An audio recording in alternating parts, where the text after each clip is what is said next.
Hello aspirants, कैसे हैं आप सब। कैसी तैयारी चल रही है आप सबकी। आई होप सब अच्छे से पढ़ाई कर रहे होंगे, सबकी तैयारी अच्छी चल रही होगी।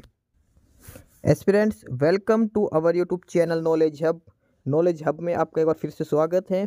और आज हम सभी एस्पिरेंट्स के लिए एक मज़ेदार कंटेंट लेके आए हैं जिसको पढ़ के आपको काफ़ी मज़ा आने वाला है। ठीक है, तो चलिए बिना किसी देरी के शुरुआत करते हैं, उस कंटेंट की तरफ बढ़ते हैं और वीडियो के लास्ट तक बने रहिए। और अगर आप चैनल पर नए हैं तो चैनल को सब्सक्राइब जरूर करिए। वीडियो को लाइक करते हुए चलिए आगे बढ़ते हैं, अपना कंटेंट शुरू करते हैं। स्टूडेंट्स, इस वीडियो में हम देखेंगे हिस्ट्री के, पॉलिटी के सारे मिक्स क्वेश्चन है, जीके के क्वेश्चन है, मिक्स क्वेश्चन है ये। और ये इंपॉर्टेंट क्वेश्चन है जो हर किसी एग्जाम में पूछे जाते हैं। ये 50 क्वेश्चन की एक सीरीज है, 50 क्वेश्चन इस वीडियो में हम करवाएंगे।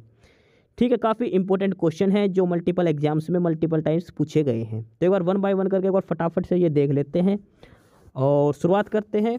ठीक है, सबसे पहला क्वेश्चन है इसमें, भारत में खोजा गया सबसे पहले पुराना नगर कौन सा। सबसे पहले जो भारत में खोजा गया जो शहर है वो है हड़प्पा। हड़प्पा शहर है जो सबसे पहले खोजा गया था। सबसे पुराना शहर है जो भारत में खोजा गया है वो है हड़प्पा, जो खुदाई में दौरान मिला था, हड़प्पा शहर है। अगला क्वेश्चन है, स्वराज्य मेरा जन्मसिद्ध अधिकार है, ये किसने कहा था। स्वराज्य मेरा जन्मसिद्ध अधिकार है, ये किसने कहा था। स्वराज्य मेरा जन्मसिद्ध अधिकार, ये नारा दिया गया था बाल गंगाधर तिलक ने। स्वराज्य मेरा जन्मसिद्ध अधिकार है और मैं इसे लेकर ही रहूँगा, ये किसने कहा था, बाल गंगाधर तिलक ने। इसके बाद नेक्स्ट है, महात्मा गांधी के राजनीतिक गुरु कौन थे। महात्मा गांधी के राजनीतिक गुरु कौन थे, और वो थे गोपाल कृष्ण गोखले। महात्मा गांधी के राजनीतिक गुरु कौन थे, गोपाल कृष्ण गोखले। इसके बाद नेक्स्ट है, उत्तर भारत की प्रथम मुस्लिम महिला शासक या फिर दिल्ली पर शासन करने वाली प्रथम महिला शासक कौन थी। तो जो प्रथम महिला मुस्लिम शासक है वो है रजिया सुल्तान। जो भारत पर या दिल्ली पर या फिर उत्तर भारत में जो प्रथम महिला मुस्लिम शासक है वो है रजिया सुल्तान। रजिया सुल्तान फर्स्ट फीमेल मुस्लिम। ठीक है, इसके बाद अगला है, सिंधु सभ्यता का बंदरगाह कौन सा था। सिंधु सभ्यता में जो पतन नगर बोलते हैं, जो बंदरगाह बोलते हैं वो है लोथल। लोथल कहाँ पे है, गुजरात के अंदर है। फिलहाल गुजरात के अंदर जो है लोथल बंदरगाह जो सिंधु घाटी सभ्यता से संबंधित है। तो सिंधु घाटी सभ्यता में कौन सा नगर था जो बंदरगाह था, वो है लोथल। लोथल शहर के इसके नाम से बंदरगाह था सिंधु घाटी सभ्यता में। भारतीय राष्ट्रीय कांग्रेस के संस्थापक कौन थे। भारतीय राष्ट्रीय कांग्रेस की जब स्थापना हुई थी 26 में, तब उस समय इसकी स्थापना किसने की थी, एक इंग्लिश व्यक्ति ए.ओ. ह्यूम ने इसकी स्थापना की थी। भारतीय राष्ट्रीय कांग्रेस की स्थापना की थी ए.ओ. ह्यूम ने इसकी स्थापना की थी। इसके बाद अगला क्वेश्चन है, भगवान बुद्ध द्वारा दिए गए प्रथम उपदेश को क्या कहा जाता है। बौद्ध धर्म के संस्थापक भगवान बुद्ध, इन्होंने जब अपना पहला उपदेश दिया था, उस उपदेश को देने की प्रक्रिया उसको क्या कहते हैं, धर्म चक्र परिवर्तन। धर्म चक्र परिवर्तन कहा जाता। महात्मा बुद्ध द्वारा दिए गए प्रथम उपदेश को धर्म चक्र परिवर्तन के नाम से जाना जाता है।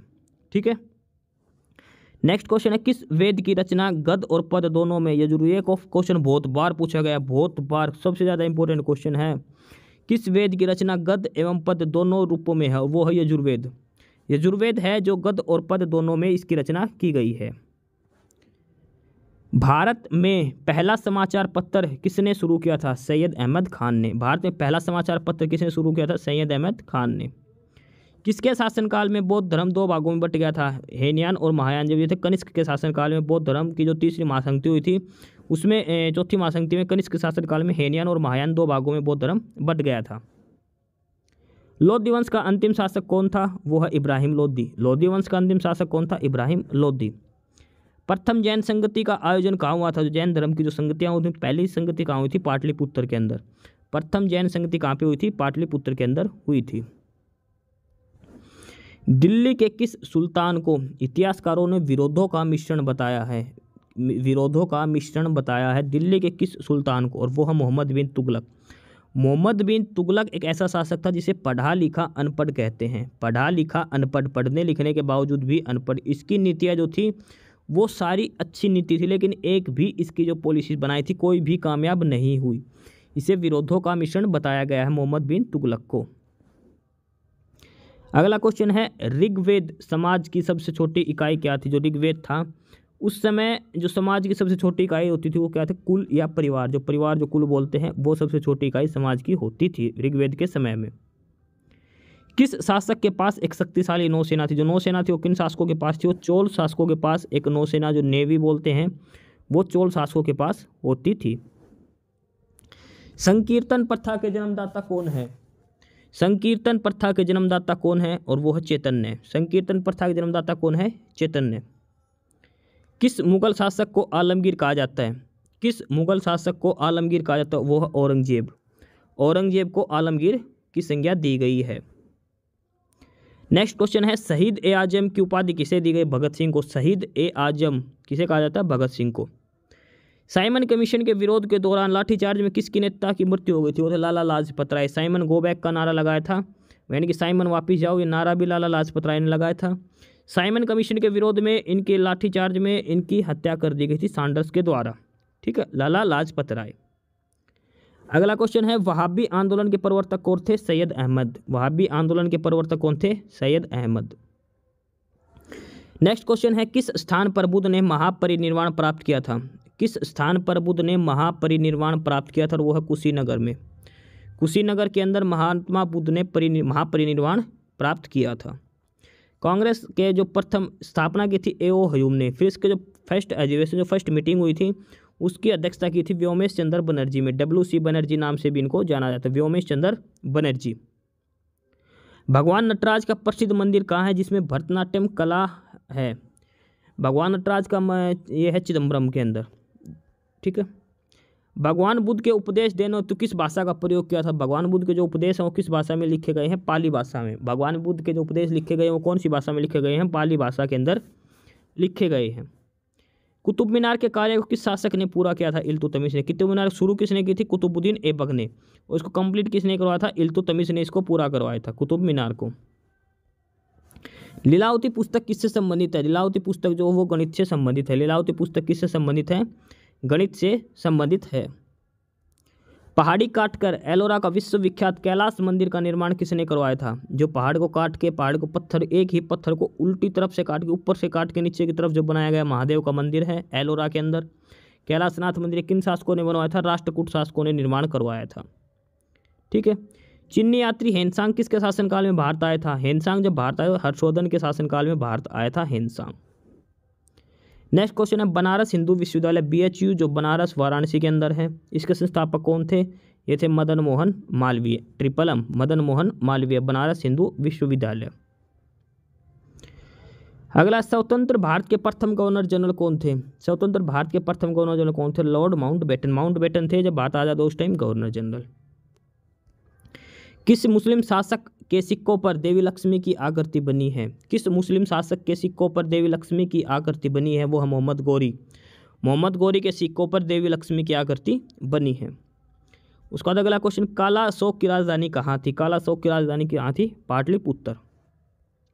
गायत्री मंत्र की रचना किसने की थी? महर्षि विश्वामित्र ने। गायत्री मंत्र की रचना किसने की थी? महर्षि विश्वामित्र जी ने गायत्री मंत्र की रचना की थी। लंदन में इंडिया हाउस की स्थापना किसने की थी? लंदन में इंडिया हाउस की स्थापना किसने की थी? ये थे श्यामजी कृष्ण वर्मा। श्यामजी कृष्ण वर्मा ने लंदन में इंडिया हाउस की स्थापना की थी।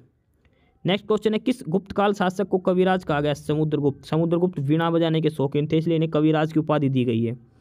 ठीक है, वीणा बजाते हुए भी इनकी फोटो मिली समुद्रगुप्त की। समुद्रगुप्त कविराज की उपाधि इनको दी गई है।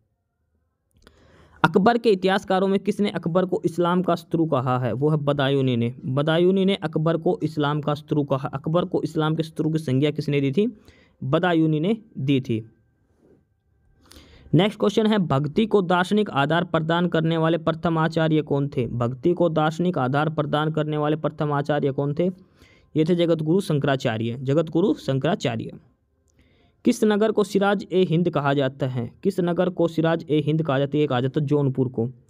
जौनपुर को सिराज ए हिंद की संज्ञा दी गई है। नेक्स्ट क्वेश्चन है, चालुक्य वंश का सर्वाधिक प्रसिद्ध शासक कौन सा था? पुलकेशिन द्वितीय। पुलकेशिन द्वितीय ने हर्षवर्धन को हराया था। हर्षवर्धन को किसने हराया था? पुलकेशिन द्वितीय ने हराया था।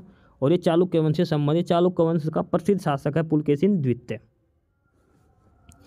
नेक्स्ट क्वेश्चन है, मोहम्मद गौरी ने 1192 ईस्वी में हुई तराइन के द्वितीय युद्ध में किसे पराजित किया था? पृथ्वीराज चौहान। 1191 में पहला युद्ध हुआ था, पृथ्वीराज चौहान जीता था। 1192 में दूसरी लड़ाई में मोहम्मद गौरी जीता था। जयचंद की वजह से। जयचंद ने पृथ्वीराज चौहान के साथ धोखा किया था, छल कपट किया था। अगला है कि भारतीयों के महान रेशम मार्ग जो सिल्क रूट है उसको आरंभ किसने किया था? कनिष्क ने। जो सिल्क रूट है इंडिया और चाइना के बीच में, ये किसने शुरू किया था? कनिष्क ने। गुल रुखी के नाम से किसे जाना जाता है? सिकंदर लोधी को। लोधी वंश का जो शासक है सिकंदर लोधी, उसको गुल रुखी के नाम से जाना जाता है। वह कौन सा युद्ध था जिसने भारत में ब्रिटिश का प्रभुत्व आरंभ किया था? ये था प्लासी की लड़ाई, जिसमें अंग्रेज जीतते थे। सिराजुद्दौला को हरा के इससे अंग्रेजों का भारत में आधिपत्य शुरू हो चुका था। शिवाजी ने अपने राज्य की आय का प्रमुख स्रोत क्या माना? चौथ जो 1/4 जो हिस्सा आता था टैक्स से, वो उसको अपनी आय का प्रमुख स्रोत मानना है। जैन धर्म के 24 तीर्थंकर कौन थे? ये है महावीर स्वामी। अंतिम जैन धर्म के अंतिम या फिर 24 जो तीर्थंकर वो है महावीर स्वामी। ठीक है, 24 तीर्थंकर ही अंतिम थे। सत्यमेव जयते कहाँ से लिए गए हैं? मुंडक उपनिषद से। जो हमारा राष्ट्रीय वाक्य सत्यमेव जयते, ये कहाँ से, किस उपनिषद से लिया गया है? मुंडक उपनिषद से लिया गया है। बक्सर की लड़ाई कब हुई थी? 1764 में। उस समय दिल्ली का शासन कौन था? शाह आलम द्वितीय। भारत में सर्वप्रथम स्वर्ण मुद्राएं किसने चलाई थी? इंडो बैक्टीरियन लोगों ने। स्वर्ण जो गोल्डन जो करेंसी है, गोल्ड की करेंसी, वो इंडो बैक्टीरियन लोगों ने चलाई थी। अशोक के दम की परिभाषा कहाँ से ली है? राहुल उन्वाद सूत्र से। जहांगीर के दरबार में पक्षियों का सबसे बड़ा चित्रकार कौन था? मंसूर। तो ये 50 क्वेश्चन थे जो हमारे हिस्ट्री से संबंधित है। सारे क्वेश्चन है पुरानी से लेकर नई हिस्ट्री से, तो सारे क्वेश्चन है, ये रिपीटेड क्वेश्चन है, काफ़ी इंपॉर्टेंट क्वेश्चन है। ये क्वेश्चन जरूर देख के जाए किसी भी एग्जाम में जाने से पहले। ये सारे रिपीटेड क्वेश्चन हैं और घुमा फिरा के इन्हीं क्वेश्चन से ही आपके एग्जाम में क्वेश्चन पूछे जाते हैं। इंपॉर्टेंट क्वेश्चन है, चाहे आप स्टेट का एग्जाम दो या फिर कोई भी एसएससी का एग्जाम दो या फिर यूपीएससी का एग्जाम में भी इन्हीं में से क्वेश्चन पूछे गए हैं, पूछे जाते हैं। ठीक है, सिलेक्टिव टॉपिक्स यही है, तो ये जरूर देख के जाना। ठीक है एस्पिरेंट्स, यही था आज की इस वीडियो में आपके लिए। ठीक है, और बाकी अगर कुछ नहीं समझ में आया या कुछ पूछना हो या फिर किसी स्पेसिफिक टॉपिक पे पूछना हो, वीडियो बनवानी हो, तो आप कमेंट बॉक्स में कमेंट कर सकते हैं। ठीक है, बाकी आप हमारा चैनल नॉलेज हब को सब्सक्राइब जरूर करें, अपने फ्रेंड्स को रिकमेंड करें और वीडियो को लाइक करें, शेयर करिए, जुड़े रहिए हमारे साथ। मिलते रहेंगे आपके साथ रोज़ रोज़ नए कंटेंट के साथ, नई अपडेट्स के साथ। ठीक है, और चैनल को शेयर जरूर करें अपने फ्रेंड्स के साथ। एक बार फिर से जो एस्पिरेंट्स जो कैंडिडेट्स नए हैं वो चैनल को सब्सक्राइब जरूर करें, अपने चैनल नॉलेज हब। ठीक है, मिलते हैं नई अपडेट्स के साथ, तब तक के लिए बाय।